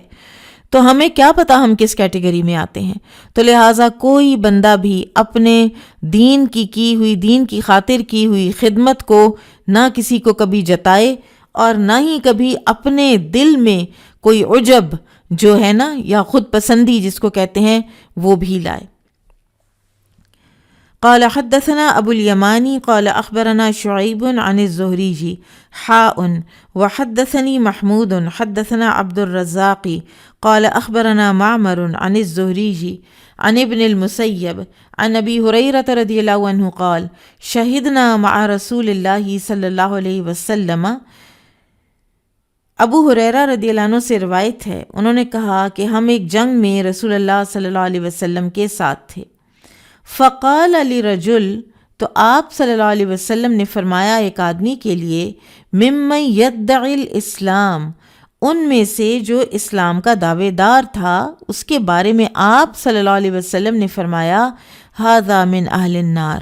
یہ آگ والوں میں سے ہے. فلما حضر القتال، تو جب جنگ چھڑی اور سخت ہوا معاملہ، قاتل الرجل قتالا شدیدا، تو اس بندے نے تو اتنا شدید قتال کیا، فاصابته جراحۃ، تو اس کو زخم آئے بڑے شدید. فقیلا، تو کہا گیا، یا رسول اللہ، اے اللہ کے رسول صلی اللہ علیہ وسلم، الذی قلت انہ من اہل النار، وہ آدمی جس کے بارے میں آپ فرما رہے تھے کہ وہ آگ والوں میں سے ہے، فإنہ قد قاتل اليوم قتالا شدیدا، کہ اس نے تو آج بڑا شدید قتال کیا ہے، وقد ماتا، اور وہ مر گیا ہے میدان جنگ میں. فقال النبی صلی اللہ علیہ وسلم الی النار، تو آپ صلی اللہ علیہ وسلم نے پھر بھی فرمایا کہ وہ آگ کی طرف جائے گا. قال، تو راوی کہتے ہیں فقاد بعض الناس، قریب تھا کہ کچھ لوگ ان یرتابا، کہ لوگ شک میں پڑ جائیں، یعنی اتنے بہادر انسان کے بارے میں آپ صلی اللہ علیہ وسلم فرما رہے ہیں کہ وہ آگ میں جائے گا، تو کچھ لوگ شاید شک میں پڑ جاتے، اتنے ڈسٹرب ہوئے لوگ. فبینما ہم علی ذلک، تو ابھی یہی تھا یعنی ماحول، اذ قیل، جب آ کر یہ خبر دی گئی، کہا گیا، انہ لم یمت، وہ مرا نہیں ہے، ولکن بہ جراحا شدیدا، لیکن اس کو زخم بہت سخت آئے ہیں. فلما کان من اللیل، پھر جب رات ہوئی، لم یصبر علی الجراح، تو وہ اپنے زخموں پر صبر نہ کر سکا، فقتل نفسہ، تو اس نے اپنے آپ کو قتل کر لیا. فاخبر النبی صلی اللہ علیہ وسلم بذلک، تو نبی صلی اللہ علیہ وسلم کو اس بات کی خبر دی گئی. فقال، تو آپ صلی اللہ علیہ وسلم نے فرمایا، اللہ اکبر، اللہ اکبر، اشہد انی عبد اللہ ورسولہ، میں گواہی دیتا ہوں کہ میں اللہ کا بندہ اور رسول ہوں. یعنی مجھے جو بات اللہ تعالیٰ نے میرے دل میں ڈالی، جو وحی نازل کی، اور آپ جانتے ہیں کہ وحی قرآن کے علاوہ بھی ہے، اب یہ بھی وحی ہے، یہ بھی وحی ہے، اس لیے کہ اس کے بعد پھر آپ صلی اللہ علیہ وسلم اس کو اللہ کی طرف منسوب فرما رہے ہیں. یہ نہیں کہ آپ صلی اللہ علیہ وسلم کا نعوذ باللہ ثم نعوذ باللہ کہ کوئی اندازہ آپ نے لگایا تھا اس کو دیکھتے ہوئے، یہ وہی تھی کہ وہ آگ کی طرف جا رہا ہے اور آگ ہی میں جائے گا، کیونکہ اس کا ایمان جو ہے وہ حلق سے اوپر ہے. ثم امر بلالا فنادى بالناس، تو پھر آپ صلی اللہ علیہ وسلم نے بلال رضی اللہ عنہ کو حکم دیا کہ اعلان کر دیں لوگوں میں، انہ لا يدخل الجنت، نہیں داخل ہوگا جنت میں، الا نفس مسلمۃ، مگر مسلمان، وان اللہ، اور بے شک اللہ تعالیٰ، لیؤید ھذا الدین بالرجل الفاجر، بعض اوقات اس دین کی تائید کروا لیتا ہے ایک فاجر انسان سے،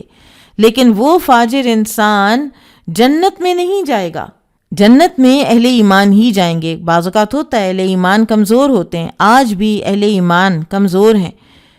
اگر مسلمان پس رہے ہیں، اگر آج کوئی نان مسلم کے دل میں یہ اٹھتی ہے بات کہ مسلمانوں کے ساتھ فلاں جگہ پر، فلسطین میں یا کشمیر میں یا مختلف جگہوں پر، آپ دیکھیں یمن میں کیا ہو رہا ہے، یا لیبیا میں کیا ہوا ہے، یا عراق میں کیا ہوا ہے، تو آپ جہاں بھی دیکھیں گے جو ملکوں کی بڑے ہی تہذیب یافتہ اور ترقی یافتہ ملکوں کو جب کھنڈروں میں تبدیل کیا گیا ہے اور جو تباہی آئی ہے، تو آپ دیکھیں گے کہ مسلمان ممالک ہیں، جہاں دنیا میں مارے جا رہے ہیں مسلمان مارے جا رہے ہیں. تو ایسے میں اگر کوئی اللہ کا بندہ وہ مسلمان نہیں ہے، لیکن اس کے دل میں یہ حق بات اس کے دل میں آتی ہے کہ یہ غلط ہو رہا ہے، اور وہ اس کے بارے میں کچھ کہتا ہے، وہ اس کے بارے میں اپنی کوئی سے یوز کرتا ہے، تو اللہ تعالیٰ اس کی جو مدد کروا لی اللہ تعالیٰ نے اس کے ذریعے سے اسلام کی،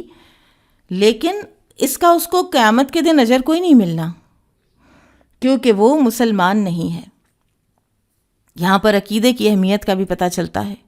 اور اس کلمے کی اہمیت کا پتہ چلتا ہے۔ وہ ایک حدیث میں آتا ہے نا کہ اگر ایک ترازو کے ایک پلڑے میں ساری دنیا کی کوئی نیکیاں ہوں اور ایک پلڑے میں لا الہ الا اللہ ہو، تو لا الہ الا اللہ جو ہے وہ بھاری ہو جائے گا۔ یہ حدیث کا مفہوم ہے۔ اب آپ دیکھیے کہ نبی صلی اللہ علیہ وسلم کے سیرت طیبہ میں ہمیں پتہ چلتا ہے ابو طالب کافر ہی رہے، اور ان سے کس طرح آپ صلی اللہ علیہ وسلم کی مدد کروائی اللہ تعالیٰ نے۔ اور اس وقت اگر ابو طالب مسلمان ہو گئے ہوتے تو وہ آپ صلی اللہ علیہ وسلم کی اس طرح مدد کر بھی نہ پاتے۔ یہ بھی ایک حقیقت ہے، کیونکہ اسی وقت قریش نے ان کے خلاف ہو جانا تھا، جس طرح سے مسلمان ہونے والے ہر انسان کے وہ خلاف ہو جاتے تھے۔ مطعم بن عدی یا مطعم بن عدی، آپ کو سیرت میں یاد ہوگا کہ یہ وہ انسان ہے کہ جب آپ صلی اللہ علیہ وسلم طائف سے واپس تشریف لے گئے تو آپ ایسے تھے کہ جیسے آپ کا ویزا کینسل ہو گیا ہوا ہے، سٹیزن شپ کینسل ہو گئی ہوئی ہے مکہ کی۔ آپ غار حرا میں تشریف لے گئے اور آپ نے زید بن حارثہ رضی اللہ عنہ کو بھیجا، اور آپ انتہا کے زخمی حالت میں بھی تھے، اور مختلف لوگوں کے گھروں میں اور ان کو پیغام بھیجے کہ مجھے آپ اپنی پناہ میں لے کر مکہ میں آنے دیں۔ تو سب نے معذرت کی، اور پھر مطعم بن عدی جو کہ اس وقت انتہائی بوڑھا ہو چکا تھا، اور اس نے کہا، اپنے سارے قبیلے کو ساتھ لیا، اپنے بیٹوں کو ساتھ لیا، ہتھیار نکالے، اور اس نے کہا کہ آج کے بعد محمد کو کسی نے کچھ کہا تو میری اس کے ساتھ جنگ ہے۔ اور پھر آپ صلی اللہ علیہ وسلم مطعم بن عدی کی پناہ میں طائف سے لے کر ہجرت تک کا جو وقت ہے اس کی پناہ میں رہے، اور اس احسان کو آپ صلی اللہ علیہ وسلم نے اتنا یاد رکھا کہ بدر کے دن آپ صلی اللہ علیہ وسلم نے مطعم بن عدی کے بیٹے جبیر بن مطعم سے کہا تھا کہ اگر آج مطعم بن عدی زندہ ہوتا اور وہ مجھ سے ان گندے لوگوں کے بارے میں بات کرتا تو میں ان لوگوں کو مطعم بن عدی کی خاطر یوں ہی چھوڑ دیتا، سب کے سب کو، کوئی رینسم نہ لیتا میں کسی سے بھی۔ اسی طرح ایک اور جو شخص تھا ابن الدغنہ، اس نے ابو بکر رضی اللہ عنہ کو پناہ دی تھی جب انتہائی ایک حالات اتنے سخت ہو گئے تھے، جب حضرت ابو بکر نے بھی ایک مرتبہ ہجرت کا ارادہ کر لیا تھا تو وہ واپس لے کر آیا تھا کہ تمہارے جیسے لوگ معاشرہ چھوڑ کر نہیں جاتے، تمہارے جیسے لوگوں کو جانے نہیں دیا جاتا۔ اور یہ بھی حیرت انگیز ہے کہ اس نے اس وقت جو باتیں کہیں کہ آپ غریب کا خیال رکھتے ہیں، آپ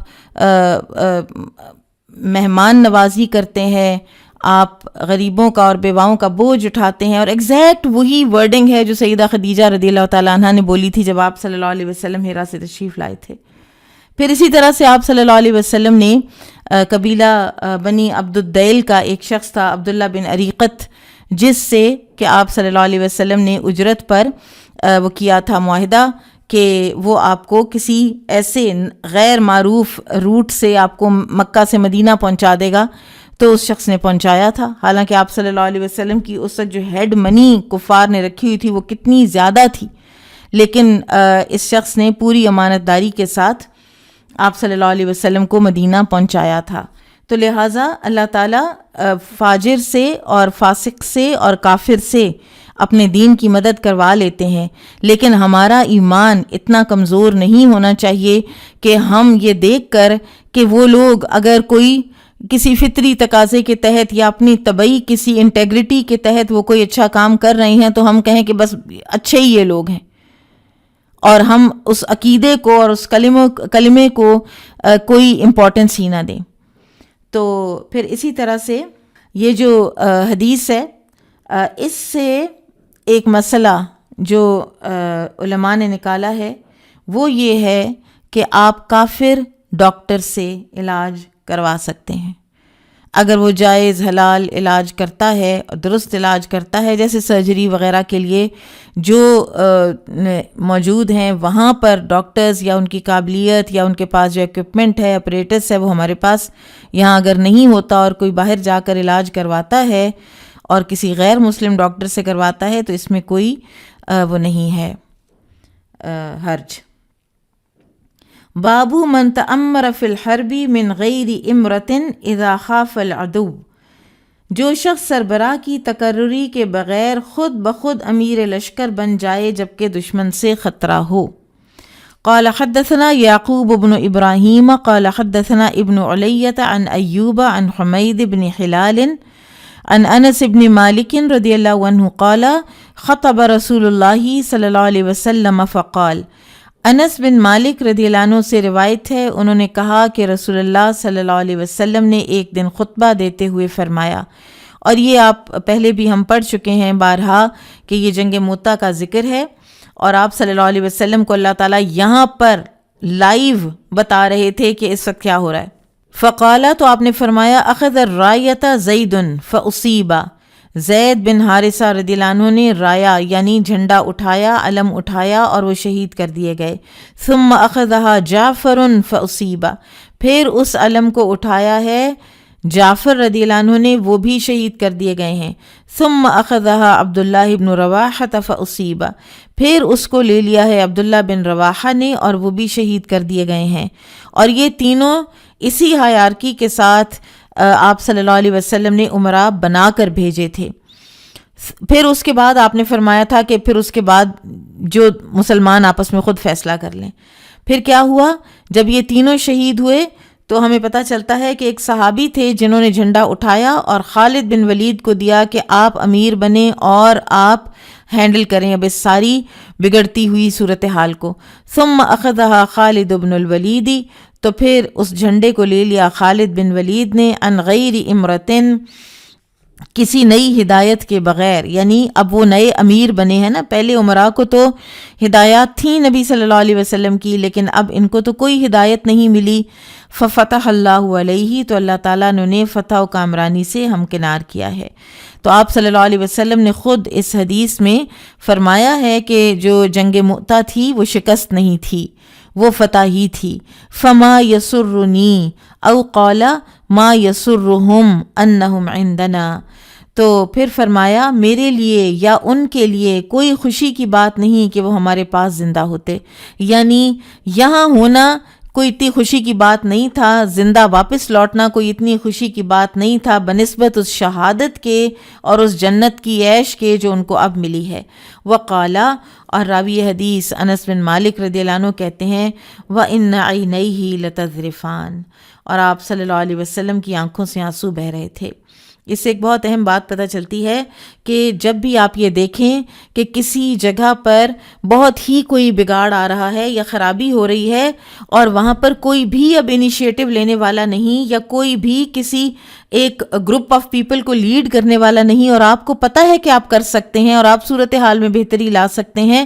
تو سچویشن کو ہینڈل کر لینے کے لیے خود آگے بڑھ لینا اور خود اپنی خدمات کو پیش کر دینا اور آرگنائز کر دینا چیزوں کو، اس میں کوئی حرج نہیں بلکہ کرنی چاہیے۔ باب العون بالمدد، مجاہدین کی مدد کے لیے مزید کمک روانہ کرنا۔ قال حدثنا محمد بن بشار قال حدثنا ابن ابی عدی وسہل بن یوسف عن سعید عن قتادہ عن انس رضی اللہ عنہ ان النبی صلی اللہ علیہ وسلم، یہاں پر یہ جو سند ہے نا اس میں عن سعید عن قتادہ، یہ دو سعید ہیں۔ ایک جو سعید ہیں یہ وہی ہیں جو ہم نے پیچھے پڑھے، سعید بن ابو سعید المقبوری، اور ایک سعید اور ہیں وہ بھی قتادہ سے روایت کرتے ہیں۔ یہ جو سعید المقبوری ہیں یہ ثقہ راوی ہیں، لیکن ایک اور سعید ہیں جو کہ قتادہ ہی سے روایت کرتے ہیں، تو اب دیکھنے میں تو کسی کو پتہ ہی نہ چلے کہ یہ کون سے سعید ہیں اور انسان سمجھے کہ یہ درست سند ہے یا یہ اس میں کوئی ضعف نہیں ہے، تو ایک اور سعید ہیں جو قتادہ سے روایت کرتے ہیں لیکن وہ راوی ضعیف ہیں۔ تو یہ وہ چیزیں ہوتی ہیں کہ جو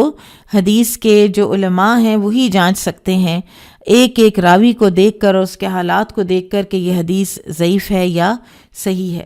ورنہ ہم جیسا جو ہے نووس یا جاہل کہہ لیں تو وہ تو یہی کہے گا کہ اچھا ایک جگہ پر قتادہ اور سعید کی حدیث کو صحیح کہا ہوا ہے اور ایک جگہ قتادہ اور سعید کی حدیث کو ضعیف کہا ہوا ہے۔ بہرحال انس رضی اللہ عنہ، وہ انس رضی اللہ عنہ سے روایت کرتے ہیں، ان النبی صلی اللہ علیہ وسلم کہ بے شک نبی صلی اللہ علیہ وسلم اتاہو آپ کے پاس آئے ریل و ذکوان و عصیت و بنو لحیان، ریل، ذکوان، عصیہ اور بنو لحیان کے لوگ، فزعموا تو انہوں نے یہ دعویٰ کیا یا خیال ظاہر کیا، انہم قد اسلموا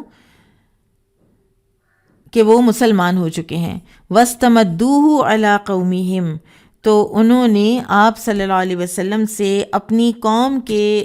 حوالے سے مدد چاہی، مدد مانگی۔ فَأَمَدَّهُمُ النَّبِيُّ صلی اللہ علیہ وسلم تو نبی صلی اللہ علیہ وسلم نے ان کو مدد دے دی، بِسَبْعِينَ مِنَ الْأَنصار 70 انصار کے لوگ آپ صلی اللہ علیہ وسلم نے ان کے ساتھ روانہ کر دیے۔ قال انس تو انس رضی اللہ عنہ کہتے ہیں کننا نسمیہم القراء ہم ان کو قراء کہا کرتے تھے، وہ جو 70 لوگ تھے نا، وہ جو پوری ٹیم تھی وہ ہمارے ہاں قراء کہلاتی تھی۔ یحتبون بالنہاری وہ دن میں ایندھن چنا کرتے تھے، یعنی اپنی ذریعہ معاش وہ تلاش کرتے تھے، وَيُصَلُّونَ بِاللَّيْلِ اور راتوں کو وہ نماز پڑھتے تھے، یعنی کام بھی کرتے تھے اور لوگوں کی مدد بھی کرتے تھے اور راتوں کو تہجد بھی پڑھتے تھے، عبادت گزار یہ نوجوان تھے۔ فَانْطَلَقُوا بِهِمْ تو وہ جو قبائل والے ہیں وہ ان کو لے کے چل پڑے، حَتَّى بَلَغُوا بِئْرَ مَعُونَةَ یہاں تک کہ وہ ان کو لے گئے بئر معونہ تک، جو ایک دور دراز علاقہ تھا۔ غدروا بہم وہاں جا کر ان کے ساتھ دھوکہ کیا، وقتلوہم اور ان کو قتل کر دیا، بالکل ہی بے گناہ یہ قتل کر دیے گئے تھے، بے قصور بے گناہ یہ قتل کر دیے گئے تھے۔ فقنت شہرن تو نبی صلی اللہ علیہ وسلم نے پورا 1 مہینہ قنوت نازلہ پڑھی تھی، یدعو علی ریل و ذکوان و بنی لحیان جس میں آپ صلی اللہ علیہ وسلم نے رال، ذکوان اور بنو لحیان کے خلاف بددعائیں کی تھیں۔ بنو لحیان نے واقعہ رجی کیا تھا جس کو ہم نے پیچھے پڑھا تھا، جو خبیب بن عدی رضی اللہ عنہ اور عاصم بن ثابت والا واقعہ تھا، اور یہ جو باقی 3 ہیں رال، ذکوان اور عصیہ، انہوں نے بئر معونہ والا واقعہ کیا تھا۔ اور یہ دونوں ٹریجڈیز جو ہیں ان کی خبر ایک ہی رات میں نبی صلی اللہ علیہ وسلم کو جبرائیل علیہ السلام نے آ کر دی تھی۔ قال قتادة وحدثنا انس انهم قرأوا بهم قرآنا الا بلغوا قومنا بأننا قد لقينا ربنا فرضي عنا وارضانا ثم رفع ذلك بعد۔ راوی حدیث قتادہ نے کہا ہے کہ انس رضی اللہ عنہ کے بیان کے مطابق صحابہ کرام ان کے متعلق یہ آیات تلاوت کیا کرتے تھے، کیوں نہیں ہماری قوم کو یہ پیغام پہنچا دو کہ ہم اپنے رب سے جا ملے ہیں، وہ ہم سے راضی ہو گیا اور اس نے ہمیں بھی راضی کر دیا۔ پھر اس کے بعد یہ آیات منسوخ بھی ہو گئی تھیں۔ تو آیات کا منسوخ ہونا یا بھلا دیا جانا، اس کے بارے میں قرآن میں ہمیں پتہ چلتا ہے۔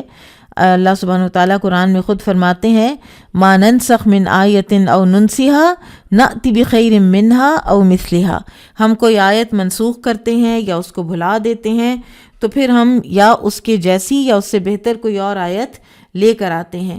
تو ناسخ و منسوخ کا پروف جو ہے وہ موجود ہے، حدیث سے بھی پتہ چلتا ہے اور قرآن کے حوالے سے بھی پتہ چلتا ہے۔ بہرحال ان کی تعداد میں امت میں اختلاف ہے اور انشاءاللہ اس کو ہم علوم القرآن میں دیکھیں گے۔ اس حدیث سے ہمیں کچھ باتیں پتہ چلتی ہیں۔ ایک تو یہ کہ ایک مومن کو، متقی کو دھوکہ دیا جا سکتا ہے، although آپ صلی اللہ علیہ وسلم نے فرمایا کہ مومن ایک سوراخ سے 2 مرتبہ نہیں ڈسا جاتا، یعنی ایسا نہیں ہوتا کہ پھر سبق حاصل نہ کرے اور ایک ہی آزمائی ہوئی چیز کو بار بار آزماتا رہے، لیکن مومن، متقی اور نبی صلی اللہ علیہ وسلم، نبی کے لیول کی ہستی، اور وہ بھی آپ صلی اللہ علیہ وسلم، اور یہ رال، ذکوان، عصیہ والے آپ صلی اللہ علیہ وسلم کو ایک دھوکہ دے گئے اور آپ صلی اللہ علیہ وسلم نے ان کو سچا سمجھا، اس لیے کہ آپ صلی اللہ علیہ وسلم، دوسری بات جو اسی سے نکلتی ہے، جو ہمیں پتہ چلتی ہے کہ آپ عالم الغیب نہیں تھے، اللہ نے خبر نہیں دی۔ آپ دیکھیں خیبر کے موقع پر وہ زہر آلود بکری نے خود بتا دیا میرے اندر زہر ہے، آپ نے فرمایا اس نے مجھے بتایا ہے، اور آپ صلی اللہ علیہ وسلم نے اس کو تھوک دیا. لیکن یہاں پر اگر اللہ کی طرف سے وحی نہیں آئی تو آپ صلی اللہ علیہ وسلم کو غیب کی بات کا پتہ نہیں چلا، اور ان لوگوں نے ایکٹ بالکل جس طرح سے کیا. تو آپ صلی اللہ علیہ وسلم جو کہ بہت ہی حریص تھے اس بات کے کہ دین پھیلے، اسلام پھیلے، اور ٹیمز جو ہیں وہ مختلف علاقوں میں روانہ ہوں، اور آپ روانہ کیا بھی کرتے تھے، تو آپ صلی اللہ علیہ وسلم کو انہوں نے غلط بیانی کے ساتھ آپ کے ان سارے اتنے پیارے، اور ان میں ایک وہ ہستی بھی موجود تھیں، بئر معونہ میں ہی وہ شہید ہوئے ہیں، عامر بن فہیرہ، وہ جو غلام تھے ابو بکر رضی اللہ عنہ کے، جو ہجرت میں ساتھ تھے آپ صلی اللہ علیہ وسلم کے اور ابو بکر رضی اللہ عنہ کے. پھر اسی طرح سے اسی حدیث سے ہمیں یہ بھی پتہ چلا کہ قنوت نازلہ پڑھی جا سکتی ہے دشمنوں کے خلاف، اور اس میں دشمن کا نام لینا بھی جائز ہے. ٹھیک ہے، آج کل آپ پڑھ سکتے ہیں، غزہ میں جو حالات ہیں تو آپ قنوت نازلہ پڑھ سکتے ہیں، اور ایک قنوت نازلہ پڑھنے کے طریقے کی ایک پوسٹ جو ہے وہ ہے بالکل اوتھینٹک، وہ اگر آپ کو نہیں پہنچی ابھی تک تو انشاءاللہ آپ کو دے دی جائے گی. باب من غلب العدو فاقام على عرصتهم ثلاثا، جو شخص دشمن پر غلبہ پا کر 3 دن تک ان کے میدان میں ٹھہرا رہے. وقال حدثنا محمد بن عبد الرحیم قال حدثنا روح بن عبادة قال حدثنا سعید عن قتادة قال ذكر لنا انس بن مالک عن ابی طلحة رضی اللہ عنہما عن النبی صلی اللہ علیہ وسلم انه كان اذا ظهر على قوم اقام بالعرصة 3 لیال. ابو طلحہ رضی اللہ عنہ سے روایت ہے، وہ نبی صلی اللہ علیہ وسلم سے بیان کرتے ہیں کہ آپ جب کسی قوم پر فتح یاب ہوتے تو 3 دن اسی میدان میں قیام کرتے. تابعہ معاذ و عبد الاعلی قال حدثنا سعید عن قتادة عن انس عن ابی طلحة عن النبی صلی اللہ علیہ وسلم.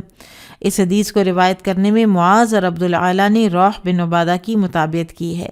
انہوں نے کہا کہ ہم سے سعید نے قتادہ سے، انہوں نے انس سے رضی اللہ عنہ، انہوں نے ابو طلحہ سے، انہوں نے نبی صلی اللہ علیہ وسلم سے اسے بیان کیا.